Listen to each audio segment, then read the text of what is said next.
personal na karanasan mo na hindi mo nga ma-express eh. Sa meta yung personal na karanasan mo eh. Hirap na hirap ka ngang intindihin eh. Hindi po minamaliit ko yung mga nagta-trying hard na mag-English. Pero imagine niyo, inimbitahan niyo sila, hindi naman sila Tagalog speaker o Filipino speaker.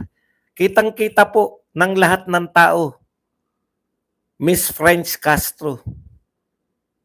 Na kaya ang dami nagtatanong sa comment section. Teacher ba talaga yan? Bakit parang hindi marunong mag-English? O napahamak mo patuloy lahat ng teacher? Hindi po lahat ng teacher ay magagaling mag-English.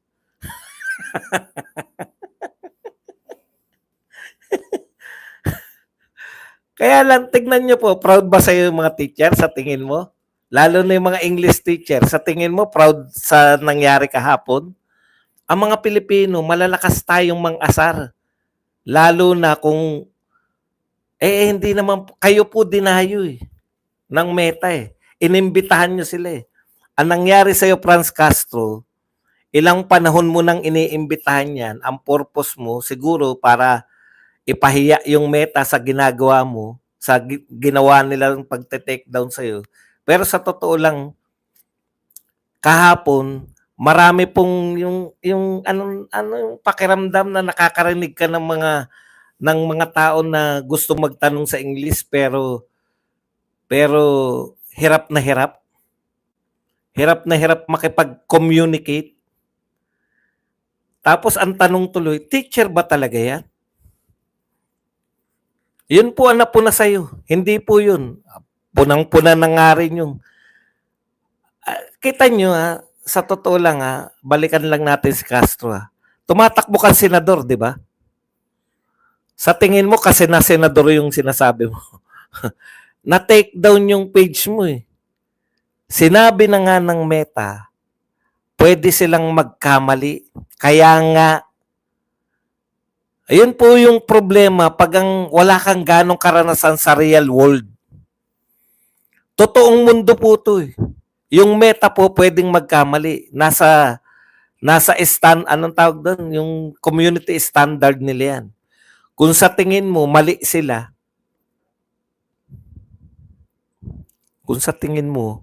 sila, no? Na tinake down yung post mo o tinake down yung page mo, mag-aapila ka lang. Tanong, nag-apila ba? Opo. Nabalik ba? Nabalik. O ano pang inaangal mo? Hindi naman natin pag-aari yung Meta. Pumasok ka sa kanila eh. Nang libre. Susunod ka sa kanila. Yun po yung ibig sabihin nun eh. Mayroon pong, pwede ka namang hindi mag-Facebook eh. Sino ba may sabing lahat ng tao eh obligado mag-Facebook?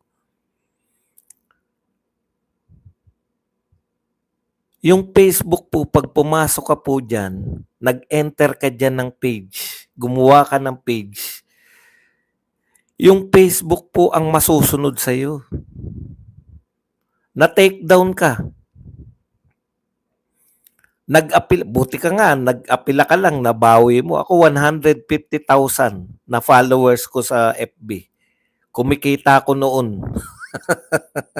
Sa 150,000 na followers. Nahack ako.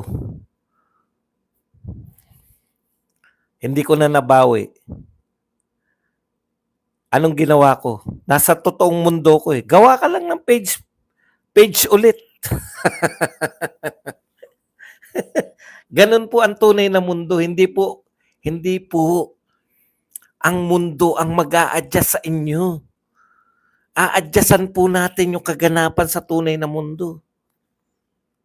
O nakita po natin, batay sa kanilang personal na experiences, gumawa sila ng hakbang para mag-imbestiga. Batay sa kanilang personal experiences, gagawa sila ng batas ngayon. Balikan natin ito si Abante. Ini-insist niya, paulit-ulit siya. Hindi ako onion skin, hindi ako balat sibuyas, hindi ako nagagalit sa iyo. In fact, wala ka sa akin.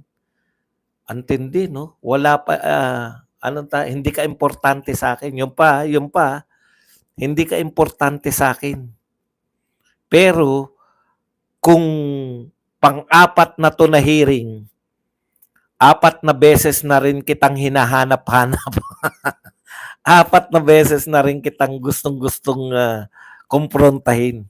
Hindi siya balat sibuyas, ha? Sa ano, ang akala ko, ang sinabi talaga ni Joy, namo. Yung PI. Yung pala ogag lang, no? Abante. Sa totoo lang po, sa amin, mga normal na tao, sino mas matalino, ikaw o si Abante? Depende po. Mas matalino, siguro sa IQ, mas matalino ako. Pero sa experience sa buhay, paano yumaman, mas matalino si Abante. Iba po kasi yung IQ. Ang makakaunawa lang po ng mga taas ng IQ, yung mga matataas po ang IQ. Hindi po, iba-iba po aspeto ng buhay. Pwedeng ang taas-taas ng IQ mo pero hindi ka naman magiging matagumpay. Alam ko na yung tutunguhin ng question mo eh. Di ba? Tinatanong mo sino mas matalino. Ako honest ako eh. Alam ko agad pag the way na magsalita yung tao, the way na magsalita yung tao, alam ko agad kung gaano siya katalino. Tsaka alam ko agad kung saan patungo yung question mo. Kaya po, iba po yung IQ. Ang IQ, talagang nasusukat po yan. Kung IQ, malamang mas mataas ang IQ ko. Pero, hindi lang po IQ ang batayan sa pagtatagumpay. Yan. Kaya mas matagumpay na tao sa akin si Abante. Yun ba tanong mo? Okay?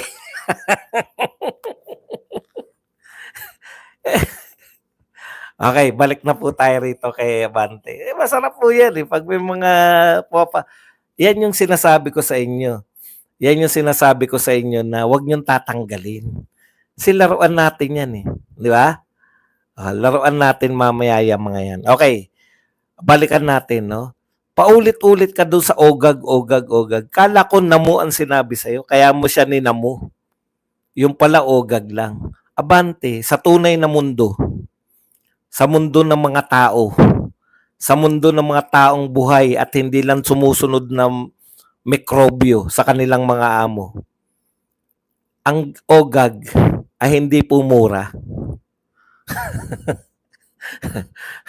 Pag sinabing mura, iba po yun, yung PI,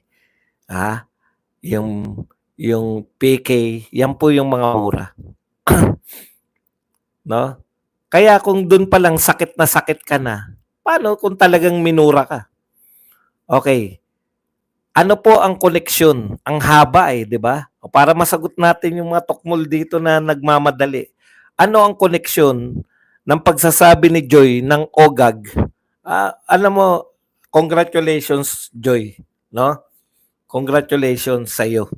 Kasi yung hinahanap namin na ano ba mga vlogger to? Alam niyo sa totoo lang, frustrated ako eh nung iyak lang na iyak yung mga naron. Tapos pagkatapos tsaka kayo magsasalita, magpo-post uli. Ang isip-isip ko, ang tatapang nyo na naman na magpo-post na naman kayo. Pagdating sa Quadcom, iyak lang kayo na iyak. Pagdating sa Quadcom, sorry na po. Tapang pa. Ako na po, fake news na po ako. Putang, sabihin mo sa Quadcom na fake news ka. Tingnan nyo si Joy. Hindi siya nag-sorry. Naasar si Abante dahil natawa si Joy. Pero ang galing ng balik. Hindi ko mag-topic, Kalpini. Itapik mo lahat ng gusto mong itapik. My channel, my rules. If you don't want to follow my rules, go home and burn your house. Kanina niya pa sinasabi yan. Bakit hindi mo itapik yun? Mamaya itatapik ko rin yan. Kasama yan eh. Pero dahil naiinip ka, gumawa ka ng channel, lahat ng gusto mong sabihin doon. Pwede ba yun? pwede. Basta susunod ka lang sa standard ni YouTube. Yan ang hindi nila maunawaan. Pumasok kayo, gusto nyo magkaroon ng libre. Unawain mo to, Castro, Abante, etc. Pag pinasok nyo, yung Facebook, na libre ka magkakaroon ng social, makakasalamuha ka sa mundo. Susunod ka sa standard ng YouTube at ng Facebook at kung ano man yung pinasok mo. No? Susunod ka dun. Okay. Gusto nyo, pati yung pinasok ninyo, babaguhin ninyo. Simple lang yan, huwag kayong pumasok. Kung ayaw nyo yung nagaganap sa Facebook, huwag nyong pasukin. Wala kayong sakit ng ulo. Walang magbibintang sa inyo na kayo ay nag-impersonator. Sige. Punta tayo rito. Balik lang tayo rito kay Abante. Ngayon, matapos po yung napakahaba, 1 oras po mahigit. 1 oras mahigit si Joy Cruz lang. Ano po yung napatunayan natin at dyan sa hearing na yan? Tandaan po natin, ito pong hearing na to, hindi po, may sinasabi si Abante na pwedeng may ikaso sa iyo. Wala pong problema eh. Kinonsulta niya si Atty. Trixie. Ano ba, may kaso ba rito? Palagay na natin may kaso si Joy. Hindi naman yan yung purpose nyo eh. Hindi naman ng purpose ninyo kaya kayo nag-imbita ng mga vloggers dahil gusto nyo silang kasuhan ng mga existing na laws. Yun nga yung sinasabi namin, may existing laws na. Bakit nyo pa iimbitahin yung mga vlogger? What's the purpose? Kung ang sasabihin mo lang, may nilalabag kang batas, di wala ka. Ang gagawin, ang akala ba namin gagawa kayo ng batas? Ang nilalabag ni Joy, sabi nyo, yung existing na batas, yung unjust vexation, yung libelo, kung ano pa man. No? Mayroong ng existing na batas para dyan. Tanong nga ni Joy, tanong nga ng lahat, bakit hindi mo nalang sampahan si Joy? Para mapatunayan nyo na wala naman talagang kaso yung... Okay. Ang purpose po, di umano, ayon sa inyo. Alam naman natin, tama yan. Alam natin na ang purpose niyan, matakot yung mga vlogger. Kasi ang feeling ko nga, maraming makokontempt eh. Matakot para tumahimik. Tama yung sinasabi ni kukontrolin ninyo. Gagawa kayo ng batas para kontrolin yung mga sinasabi ng mga vlogger.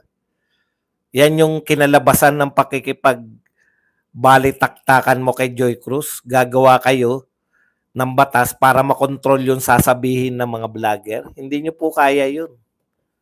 Mismong si Geraldine, si Ating Geraldine na nagsabi, mahihirapan kayo dahil anumang batas na gagawin ninyo, abridging freedom of expression, freedom. Tignan nyo lahat ng nyo, miski si Geraldine Roman, na kapwa nyo congressman, sinasabi na mahirapan kayo magpasa ng batas abridging freedom of expression and freedom of speech. Hindi nyo po pwedeng i-regulate ang freedom of speech.